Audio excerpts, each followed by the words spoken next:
Caught my SIL secretly dating my stalker ex in my own home while she neglected my son, so I sent proof to the whole family they've cut her off and now she's homeless. Hey guys, so I did something and I need to know if I messed up or not because this has had a very bad impact on my sister-in-law's life and I'm being held responsible for it. So, my sister-in-law, Jennifer, fake name, 22F, has been living with me for the past 3 weeks and it's been fine. We haven't faced any issues as such. She's a nice girl, I have always liked her, and we got along well in the past. I am 30 and so is my husband. We met in college and got married 7 years ago after dating through college and we got married soon after. We also have a 4-year-old son, Terry. My husband has been living away from home for most of the week because of his work, and he only comes back on the weekends. I also have to work through the week, so it's been lucky that Jennifer has moved in with us because we don't have to spend any money on a sitter. Terry doesn't start kindergarten until next year and so far, we have been able to avoid sending him to daycare and babysitters because my parents were always ready to take care of him and my in-laws were too. But we wanted to cut them some slack since they are also getting old, so we thought having Jennifer with us would be a good idea for everyone. Jennifer could have lived with her parents, but my husband thought it would be a good idea for her to live with us because she would get her own personal space with us since my in-laws were kind of overbearing. She works from home so she can keep an eye on our son and it has been a good arrangement for us so far. She has been living with us because she is just starting out at her job and her salary is kind of on the lower side because she's working in a brand new company and they are starting out as well. So she can't exactly afford rent right now, which is why my husband told her that she could move in with us because it was fine with me as well. And the fact that she was ready to take care of Terry when she was at home, was just an added bonus. We have known each other for a really long time and I trusted her, so I didn't think there was anything off about this suggestion. She's nice, quiet, and mostly keeps to herself. On the weekends, we would all spend the day together because I had weekends off, and my husband would come back home during that time. But recently, I started noticing that Terry had been acting very weirdly around Jennifer. Before this, he had never had a problem with her, but since last week or around that time, I noticed that whenever I was at home, Terry would stick to me and refuse to be left alone in a room with Jennifer. At first, I barely picked up on it, because I just thought he was being a kid and following me around like most kids do. But then it started getting weird because he was never really clingy and liked to be on his own sometimes. So this was strange behavior, and after a while, I decided that I had to get to the bottom of it because I noticed that he was mostly just following me around, whenever Jennifer was in the living room and he didn't seem to want to be around her. So a couple of days ago, I sat my son down, and I asked him what was bothering him because I had noticed his behavior around his aunt, and I wanted him to tell me the truth about everything. At first, he was very reluctant to talk to me, but I assured him that Jennifer was not in the house, and she would not do anything to hurt him. It was the evening, I had just come back home from work, and Jennifer had told me that she was leaving to spend the night at a friend's place because they had a party going on. So it was the perfect time. Once I had made sure that Terry knew for a fact that Jennifer was not at home, he started talking and told me that he didn't like being with her anymore. My first instinct as a mother was to obviously ask him if she had done anything to him, and thankfully, he said that she hadn't exactly hurt him directly, but he said that he didn't like being locked up in the house all day. I didn't know what that was supposed to mean, so I asked him to elaborate, and he told me that apparently as soon as I left the house, Jennifer would make sure that she sent him into the nursery and told him to stay there for a couple of hours. He said that he liked exploring the house and the backyard, he didn't like being holed up in one room. But apparently, his aunt had told him that if he tried to escape from the room or if he kicked up a fuss about it, then I would come back home from work and scold him, so he had to stay quiet in that room while he got bored out of his head. I thought it was very strange that she was blocking him in his room because while it wasn't dangerous, per se, it was quite weird and I didn't like the sound of it. Terry told me that he hadn't told me about this so far because he thought that I would be mad at him, but now that I was asking him, he also wanted to let me know that he just really didn't like Jennifer because she would lock him up every day. He said that he wanted to go out in the mornings and that he didn't like being stuck in the room, so I had to do something about it and talk to Jennifer. He made me promise that I would not scold him for this and neither would Jennifer, so I understood that she had done a number on him and he was very scared to come up to me and tell me the truth. This was all very concerning, and I probably should have confronted her about it, but instead, I decided to find out what she was doing exactly, because if it was something shady, I wanted to have proof of her doing it, and if I confronted her, I probably wouldn't get that. Just to be clear, I didn't have anything against her personally, but if she was doing something shady, then I just wanted to have proof of her so people would believe me. My husband's family is really close and I didn't want to make any accusations baselessly. So that was my thought process, which is why I called a friend of mine that evening and had him install nanny cams in the living room and the kitchen. They were hidden quite well, and so, there was no way people would have known that it was even there if I didn't point it out to them. Terry was also not aware of the cameras because I was afraid that he might let it slip somehow. So I had to have him distracted while the cameras were installed. But once that was done, I only had to wait until the next day that she would be at home, so I could get to know what exactly she would get up to while I was not at home. She spent that night at her friend's place and then came back the next morning, just as I was about to leave for work. We had a nice, normal interaction before I left and that was it. but I wasn't actually going to work. I was just going to be next door, with my neighbor and watching her on the nanny cams. I had already asked my neighbor about it because I wanted to know if she had seen any suspicious activity in and around my house or if Jennifer had been having any visitors over, and she had said no. She had very graciously allowed me to check out what was going on from her house, so I would be close enough to intervene if things went south. I could see the door of the nursery from the placement of my camera, and sure enough, just like Terry had told me, merely minutes after I had left, Jennifer forced him into the room, even though he kept arguing and didn't seem inclined to go into the room at all. The mics were not close enough to pick up what she was saying, but I could hear the faint sound of arguing in their room. After a while, she shut the door and locked him in. I was very surprised that she did that because Terry was a very quiet child and didn't exactly disturb anybody. So, if this was about her work, she had nothing to worry about because she could very well work while keeping an eye on him, because he just likes to walk around the house or in the garden. Part of me wanted to rush over to my own house and let my son out, but I wanted to get to know more, so I just let things unfold on their own. For a while, I noticed that she was not doing anything, just sitting on the couch and scrolling. That seemed innocent enough, so I couldn't understand why she would lock my son in his room to do that. So I waited for about an hour, and then I noticed that she went to the kitchen. So I switched to the kitchen, cameras, and bingo, there it was. She opened the kitchen door to let a guy in, but he was in a hoodie, so I couldn't understand who it was. It wasn't until they were back in the living room, and the guy had taken his hoodie off, that I realized who it was. It was my ex-boyfriend, Marcus, whom Jennifer knew about, only because he was a crazy stalker, and I had been complaining about him a couple of years ago. For some context, Marcus and I had dated for a few months before I met my husband. He and I were not even serious, we had just gone out on a couple of dates and hooked up once. It was in the first few months of college, and soon enough, I realized that we were not meant to be together because he was just very different and too intense for me. So I decided to dump him, and 2 weeks later, I started going out with my husband. I honestly didn't think that he would take it too hard because we hadn't even been serious. But apparently, he had really liked me, and had even told all his friends about me, so everybody started calling me names for going out with somebody else weeks after my breakup with him. I didn't care about it though, because I was with a guy that I really liked and I couldn't give a crap about what other people thought of me. Besides, my husband was the same as me and he also didn't care about what Marcus or his friends said. I had made it very clear to him that he and I were not serious, and I had made it very clear to Marcus as well while we were together, so I don't understand why he thought that we would end up together when I had told him that I was not that interested. It was just meant to be a short fling and nothing else, but he went crazy about me. I had to get a restraining order against him a couple of years ago because I was pregnant at the time and he had started following me around. So that was concerning, and I didn't want anything bad to happen to me or my child.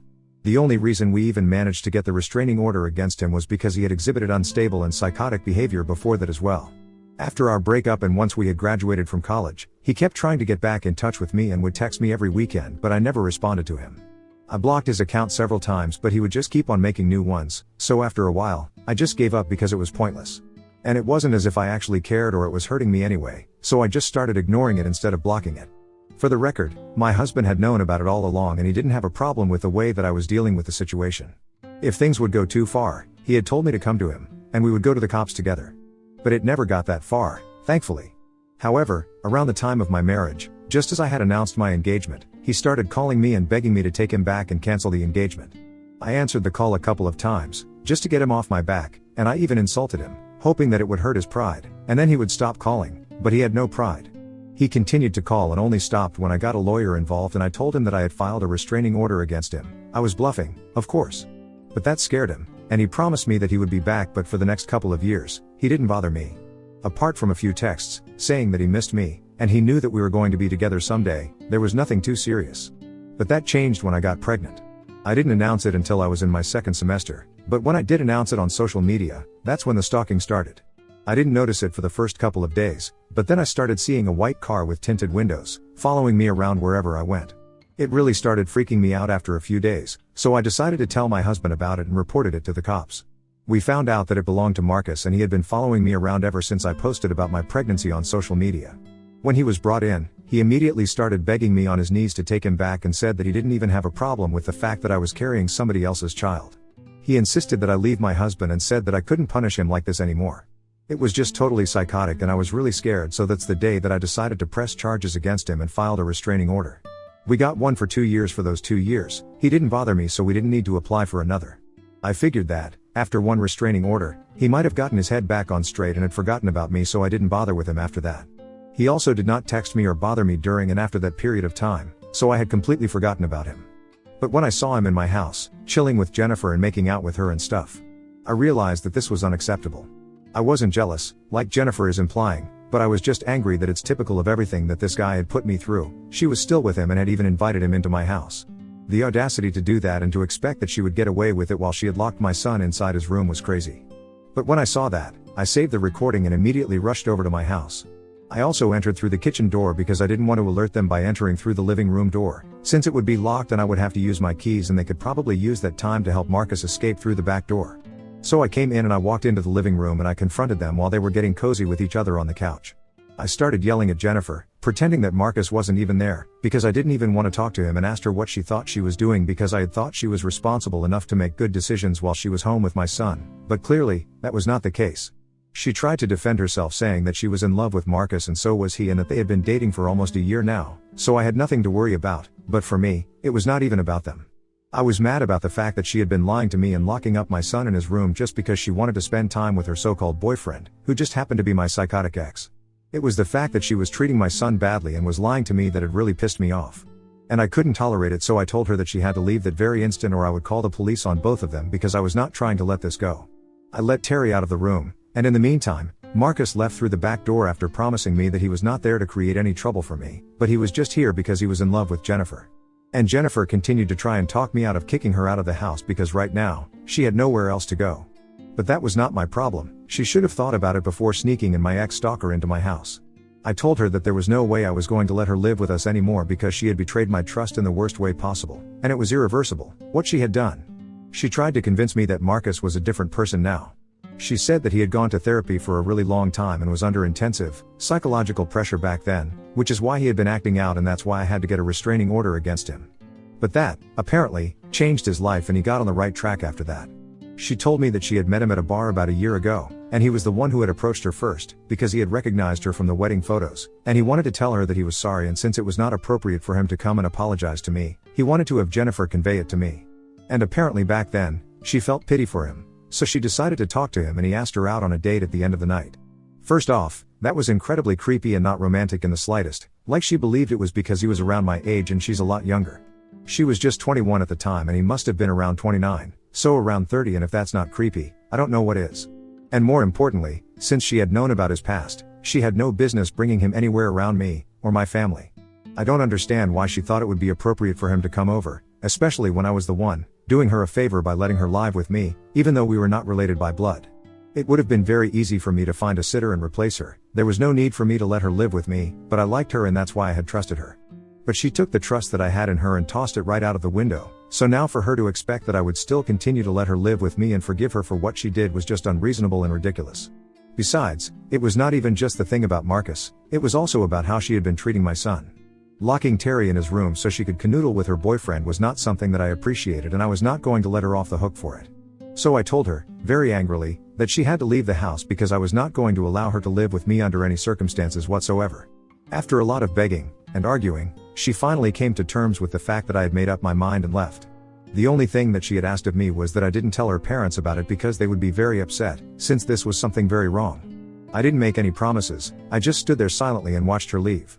After that whole episode, I put Terry down for a nap because it had been a very stressful morning, but I still had to tell my husband about what had happened.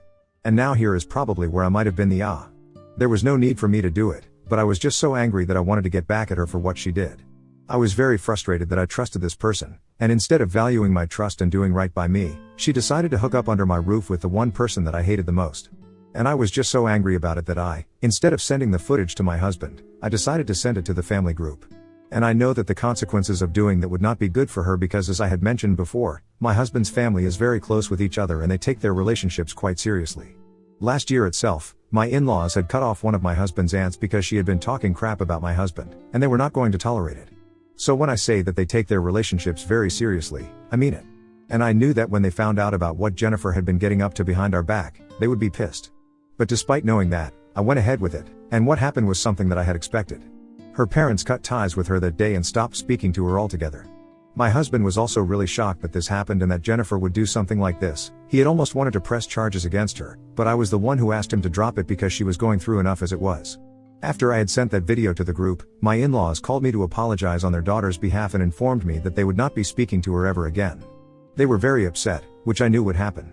And my husband had a similar reaction. They have all cut her off, to sum it up. And right now, she has pretty much nobody to go live with. I know this because she texted me a few hours ago and told me that I had basically ruined her life by sending that video in the family group.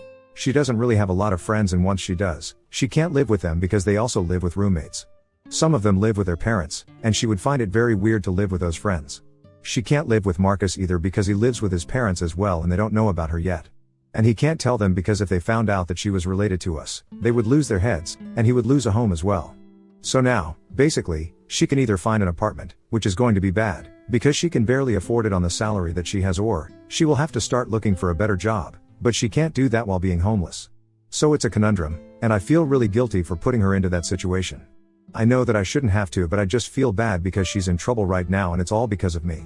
I don't know, I feel like my reaction might have been a bit too extreme and driven by anger instead of just wanting to do the right thing. And it's not like I didn't know that this was going to happen. I was fully aware of the kind of reaction that my husband's family would have to something like this. And yet, in spite of knowing that, I sent that video to the family group, and I feel very responsible for what is happening to her. I talked to my husband about it and he thinks that I'm overthinking it. This is not really my fault. It's Jennifer's fault.